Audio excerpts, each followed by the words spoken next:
মিরাজুর রহমান প্রশ্ন করেছেন যে মোহতারাম, আম লিচুর মৌসুম, কাঁঠালের মৌসুম এসেছে। এই আম লিচু যখন আমরা দেখি বাজারে আসে, অনেক সময় আগেই চলে আসে, অনেক সময় পরে আসে, অনেক সময় সময় মতোই আসে। কিন্তু এই সমস্ত ফলে ফরমালিন দিয়ে ফলগুলোকে অনেক মানুষ আছে যারা নষ্ট করে এবং মানুষের জন্য ক্ষতির কারণ হয়ে দাঁড়ায়। এই সমস্ত ব্যবসায়ীদের ব্যাপারে, ফরমালিন বাবাদের ব্যাপারে ইসলামী শরিয়ার ভাষ্য কি? উনি লাস্টে উল্লেখ করেছেন ফরমালিন বাবা। আমি জানি না ফরমালিন বাবা বলতে কাদেরকে মেনশন করেছেন, তবে বাস্তব কথাটা, গত রমজানে কারওয়ান বাজার থেকে আপেল কিনলাম। RTV লাইভ করি প্রতিদিন বিকেলবেলা।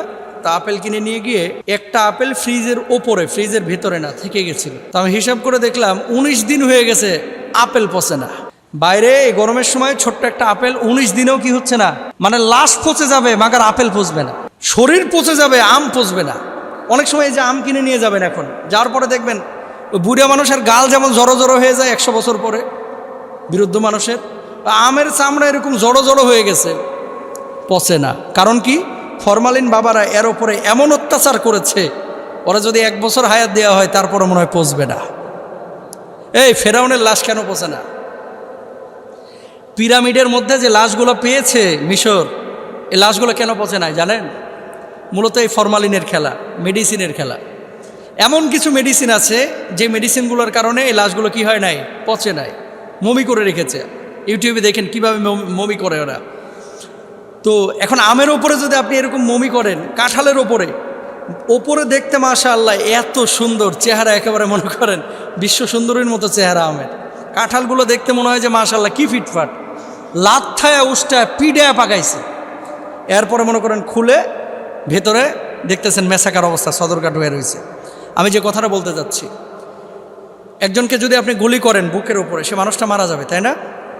গুলি করে একজন মানুষকে হত্যা করা যেমন অপরাধ, ফরমালিন দেওয়ার কারণে কিডনি ডিজিজ হয়, হার্টে ব্লক হয়, ক্যান্সার হয়। তার মানে ওই ডাকাত গুলি করে মানুষকে হত্যা করতেছে, আর এই ফরমালিন বাবা, যে ব্যক্তি ব্যবসায়ী ফরমালিন দিয়ে এই পণ্যগুলোকে নষ্ট করতেছে, এরা কুরে কুরে ধীরে ধীরে মানুষকে ধ্বংস করতেছে। এই সমস্ত ফরমালিন যারা দেয়, এরা কিয়ামতের ময়দানে কি হিসেবে উঠবে জানেন? বুঝেন নাই কথা। এখন ক্যান্সার বাড়ছে না কমছে?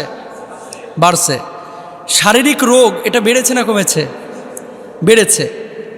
আপনাদের বাপ, আপনাদের দাদা, এরা অনেক সময় 100 বছর বেঁচেছে, 5 বছর 7 বছর ডাক্তারের ধারে কাছেও যায় নাই। আচ্ছা, গরু খাবার খায় না? পৃথিবীতে কয়টা গরু স্ট্রোক করে? কিন্তু মানুষ কতটা স্ট্রোক করতেছে? গরু যে খাবারটা খাচ্ছে, এই খাবারটা যদিও আপনার মুখ ধোয়া পানি, যদিও আপনার কাটা আম, যদিও খড়কোটা, পিওর খাবারটাই খাচ্ছে। কিন্তু আপনি আমি যেটা বাজার থেকে নিয়ে আসতেছি, রেস্টুরেন্ট থেকে নিয়ে আসতেছি, এর খাবারটার ভিতরে কি আছে? ভেজাল আছে। এই রোগ বাড়ার পেছনে যত বেশি যত কারণ, ম্যাক্সিমাম কারণ হচ্ছে খাবার দাবারে এই ফরমালিন, ভেজাল। এই কারণে কিন্তু রোগটা বাড়ছে। তো একজন মানুষকে আপনি যদি হত্যা করেন অন্যায়ভাবে, গুলি করে, ছুরি নিয়ে ডাকাতি করতে গিয়ে, এই মানুষটা যেমন মানুষকে হত্যাকারী হিসেবে কিয়ামতের ময়দানে উঠবে, যে মানুষটা খাবারে ফরমালিন দিচ্ছে, এও কিয়ামতের ময়দানে মানুষকে হত্যাকারী হিসেবে কিয়ামতে উঠবে। আল্লাহ সুবহানাহু ওয়া তাআলা কি বলছে? ওয়ালা তাকতুলু আনফুসাকুম, খবরদার কোনো নফসকে তুমি হত্যা করো না। আচ্ছা, কয় টাকা লাভ? এই যে আম, রাজশাহীতে পারমিশন হয়েছে মনে হয় 2 দিন আগে, আর ফুলফিল পারমিশন আজকে থেকে, সম্ভবত 25 তারিখ না, আজকে 24 তারিখ, 25 তারিখ থেকে ফুলফিল পারমিশন রাজশাহীতে দিয়েছে। তো সাতক্ষীরাতে মনে করেন আরও 15 দিন আগে দেওয়া হয়েছে, কারণ আগে ফলন হয়েছে। কিছু ব্যবসায়ী কি করে, এর আগে লোভ সামলাইতে পারে না যে একটু আগে ভাগে নিলে দামটা ভালো পাওয়া যাবে। এই লোভটার কারণে, শুনেন, হারাম খেয়ে কখনো ভাই আরামে থাকা যায় না। হারামকে আরামে থাকা যায় না। আপনি হয়তো 150 টাকা কেজি আম বিক্রি করলেন ফরমালিন দিয়ে, এই 150 টাকা করে আপনি প্রতি কেজিতে 50 টাকা লাভ করেছেন। এই 50 টাকা দেখবেন ডাক্তারের পেছনে ঘুরতে ঘুরতে শেষ। আপনি বলবেন যে হুজুর কিভাবে? শান্তি সুখ আসে কোথা থেকে? আল্লাহর পক্ষ থেকে।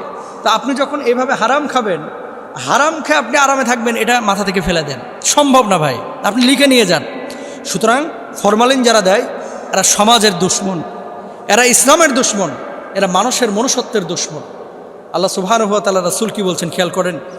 আত-তাজিরুস সাদুকুল আমিনু মা'আন নাবিয়্যিনা ওয়াস সিদ্দীকিনা ওয়াশ শুহাদা'i ওয়াস সালিহিন।